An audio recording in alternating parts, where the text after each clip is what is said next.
Hey guys, welcome to Nerdarchy, for nerds, by nerds. I'm Nerdarchist Ted, and today joining me is Scott Garibay. And today we're talking about XP bonuses, and how we handle such things in our games. Jump down the description below where you can sign up for Nerdarchy the newsletter, get weekly gaming tips, as well as learn how to game with Nerdarchy. So, today we're talking about I don't want to say it's a new concept because it's been around for a long time, but it's not anything that, I've really ever discussed on camera, and it's something that I feel you do a lot in your game. And that's like, how would you describe it? Like mini XP bonuses? Yes, yeah, absolutely. So why don't you describe it the best way you can? Absolutely. So one, I think doing XP right is very difficult, and I think it's actually impossible today. And the reason why is most of the games that we play have been written 2 or 3 years ago, or 3 decades ago, or decades ago. And right now, the vast majority of players playing tabletop role-playing games, almost none of them are Amish, which means they've played video games. And so with video games, you hit a rat with your sword and it explodes into gold and XP. And so that's what we're coming up against. And so what I do is, as soon as I go to any tabletop role-playing game, leveling is always there. I just haven't even come across any games where you don't level, which is great. I love leveling, right? So what I do is I immediately just do the math and figure out, okay, I'm going to give out, I need to figure out what the increments are. And so I figure out what is a 5 to 10% XP to the next level. And then I'm like, okay, that was great. You get 250 XP in Gamma World. Or when I'm doing Fate and we're running a Western, I say, you get 1 horseshoe. Or, when I'm running a Star Wars Rogue Squadron game, I say, oh, you get 1 proton torpedo. And then I tell all the players, as soon as you hit 10 proton torpedoes or 1,000 XP or 10 horseshoes, let me know, and then you're going to level. And then at that point, they do level right then and there. And so I make sure that leveling is very frequent, and there's a really specific reason for this. One, you need to do this to engage players today, in my opinion. And then 2, the other big one is you are telling them, this is what I'm rewarding. This type of play is what I'm rewarding. And then subtly, without saying it, by not giving out, you're saying, I didn't think what you were saying, what you just did was cool. Which, and I'm a believer in winner and loser play, and so that's being communicated as well. So I'm looking at when you're playing. Let's go into the Star Wars game or the Gamma World game. You were drawing things into the game that out of game players could call upon. Like the final session of your Star Wars game. We got to the clone planet, and there was an old guy with white hair, and that was Boba Fett. Exactly. Yeah. And aged, yes. He was clearly aged and out of uniform, out of his armor. Yeah. So there wasn't anything to really associate specifically. Well, that's clearly Boba Fett. But when somebody makes that call of, well, is that so and so? Right. Yep. Here's this little XP bonus. And in Gamma World game, it was rampant with characters from Lord of the Rings, TV. Like we had Thundercats and Star Trek and all Scooby-Doo. Gilmore Girls. There were Gilmore Girls references in that game. I don't know anything about Gilmore Girls, but like no one picked up on it, but it was there. Go ahead. Yeah. But there's all these characters that were referenced, including the Magic School Bus. Yeah. Fast and Furious, tons. There was literally dozens of references. Yeah. Every time someone was like, "Oh, well, that's so and so, and that's so and so." 250 here was XP flowing. Now, Dave and I were talking about this, off camera, because like I said, we haven't talked about it on camera, and he says that while it's a good system to encourage engagement, is it enough engagement versus the encouraging out of game conversation? It's interesting. So he was saying that by doing that is encouraging people to talk about things other than the game. No, because by me saying, oh, that's from Scooby-Doo, right, or that's from Star Trek, that's not something my character is going to say. That is literally right. Ted and speaking. So I'm literally rewarding XP to the players. That's exactly right. So it has nothing to do with what the character says, what the character does. Yeah. So what is your thoughts and feelings on that? I absolutely Well, one Scott Garibay almost always doubles down on what he's already doing. So I'm going to do that, and here's why. So you're absolutely right. I'm not actually one, I defend rewarding the choices of the player for XP, right? And the reason why is engagement. And I honestly believe we have a harder time engaging players today at the table than ever before, right?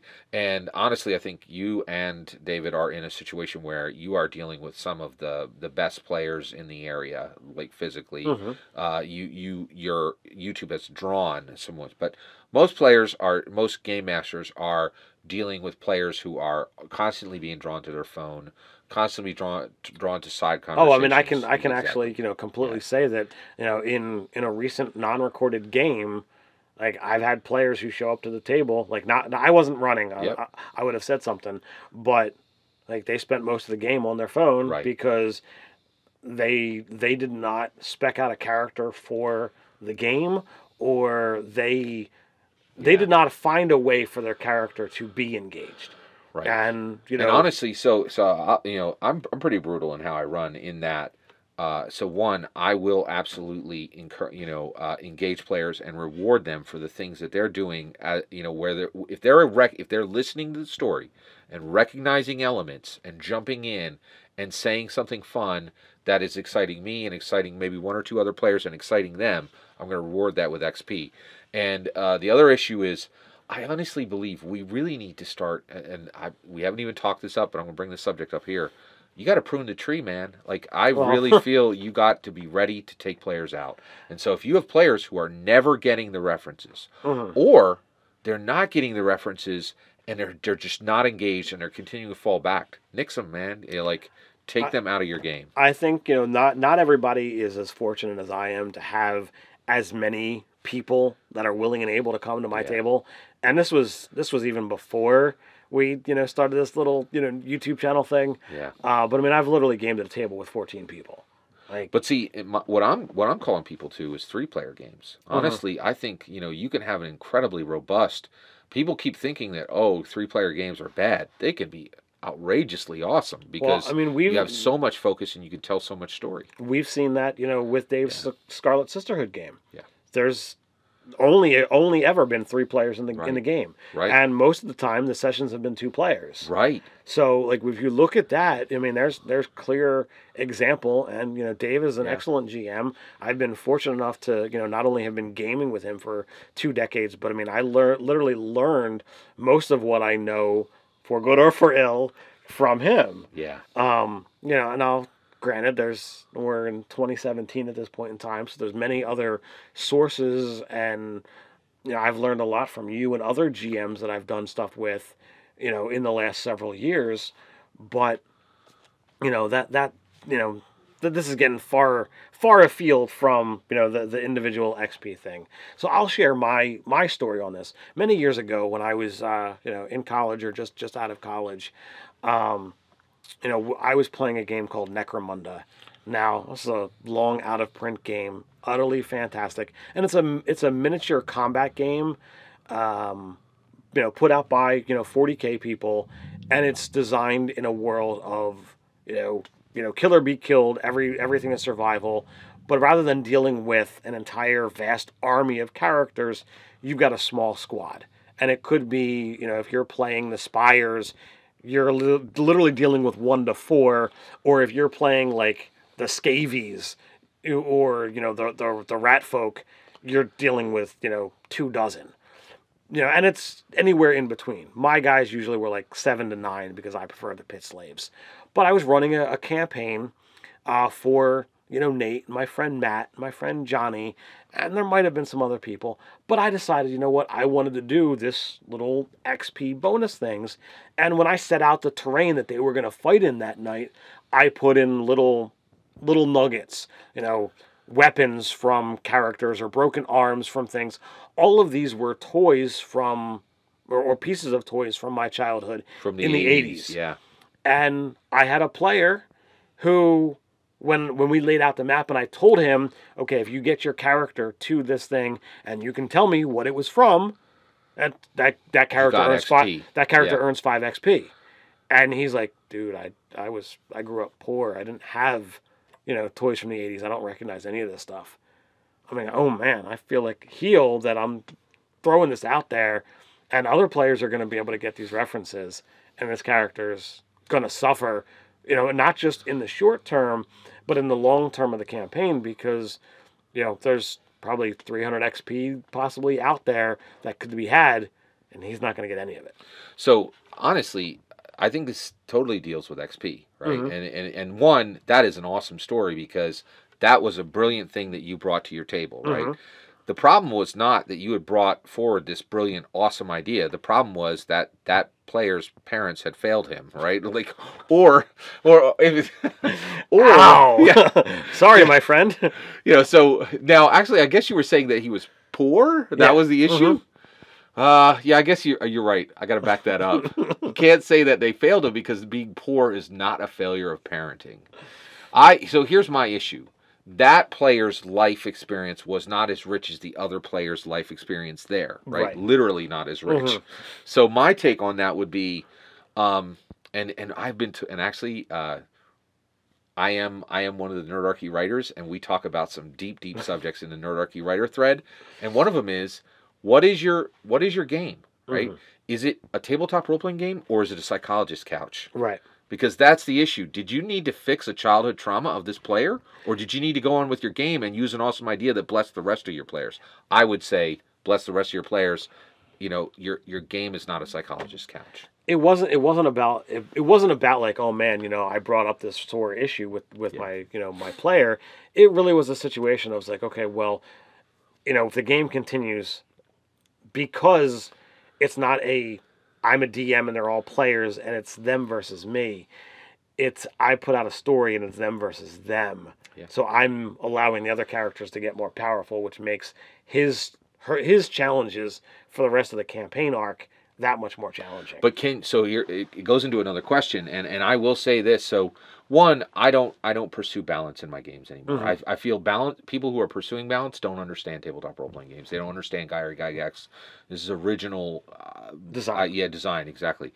And so one of the things is if I have players who I'm treating one better than the other, I totally agree with you. We need to recognize it, right? Mhm. But once I had recognized that problem, and you had a serious problem there, that was a genuine problem. Mhm. I feel you still, as a dungeon master, have a higher responsibility to the majority of your players than that one player, and so that's why I would have not changed that idea, and that guy would have been like short on luck, right? And but not because of an issue you brought forward, but because his early life experience just wasn't rich as the other players. Right. So there's other ways to kind of counterbalance this, and that's know your players. Yeah. And if okay, well... Oh, that's a great point, yeah. Like, okay, well, we're going to play a Star Wars game, and, Fred over here has never seen the Star Wars movies. Well, he's not going to get the Star Wars references. Well, maybe after, that first session where Bob over here has got a whole power tree half filled in because he got all the references, well, maybe that would encourage Fred to go and watch the Star Wars stuff to learn more about the setting. It's a great point. So yeah. in the world, it's a little bit easier to do that kind of stuff. It's a lot harder to be like, oh, well, these toys that are 15 years old at this point in time, can I go research them? Well, that's going to be a lot harder to be like, all right, well, what is Ted going to throw out next? But it does beg the question of like, okay, well, if you're looking to use these references to maybe add a level extra over the course of the game, or be like, okay, well, let's look at D&D standards. Power level is 1 to 20. Over the scope of your, let's say, a 5, you say 3, 5, 7. So let's take the average of 5. Sure. So over the course of a 5-session game, let's say we start as a 5th level game, what would be your ending arc, and what would be the bonuses that you would want to give out? So like I say, okay, well, we're going to play from level 5 to 10, and if you get, enough bonuses, you might hit 12th level, or would you, have that higher? How would you do it? So in a 5-session game, one, get rid of the first 3 levels. Don't touch them. I say that for all players. Well, I started you at level 5 because I know that's kind of where you that's would go. fine. Yeah, you're absolutely right. So, and I would so with 5, you're looking for 2 or 3 levels for each session. Okay. And the way you do that is you play an adventure. Okay, you complete it within that game. You give out XP, right? And so they should be able to earn a whole level of XP just with what you're getting out. And oh, you just completed this combat. Here's 1,500 XP. Everybody leveled, right? Then the adventure for that is contained within that game. And then between the next games, you're saying, why, we're about to start a new adventure, but there was 2 months between when we broke and now. And during that time, you either made 1 level or 2 levels. I actually leveled characters between sessions as well. All right, so I'm trying to simplify this. So the way I kind of understand it is you leave time in between each session if we're using a typical D&D thing. So we have a 5-session arc. You start at level 5. Characters can earn... They're going to be 6th or 7th before the first... Yeah, go ahead. So characters can earn one level through participation. Correct. They can earn 1 level through engagement and doing extra things, like these XP bonuses, and then they'd be able to earn another level of what you do in between sessions. That's exactly so right. That's a perfect way of saying it. So over 5 sessions, you'd be able to get them to level 20. Right. Okay. Exactly. So I think that's pretty good math. Yeah. So in that situation, characters who do the extra engagement and do these little extra bonuses are literally getting 33% more XP. Yeah, absolutely. And I highly recommend that other game masters go to this. And the reason why is, I have to say, like, I don't have enough time to run all the games that I could game, and I have more requests to run games than I have time to, I'm not at a sure. I have not met any players who go, your hyper acceleration is not fun, not one. So I definitely suggest other people go to hyper accelerated XP ratios, and the reason why is it has nothing to do with me or you or any of us. It has to do with video game culture, which has changed America permanently, and you really need this to compete. All right. So how are you handling XP in your games? Do you like these little ideas of, nuggets or little teasers that are worth XP in your game? Are you using them? If yes, why? If no, why? There's a great place to do that, and that's down in the comments below. While you're down there, don't forget to like, share, and subscribe. Also, think about going over to nerdarchy.com. There's lots of great articles over there.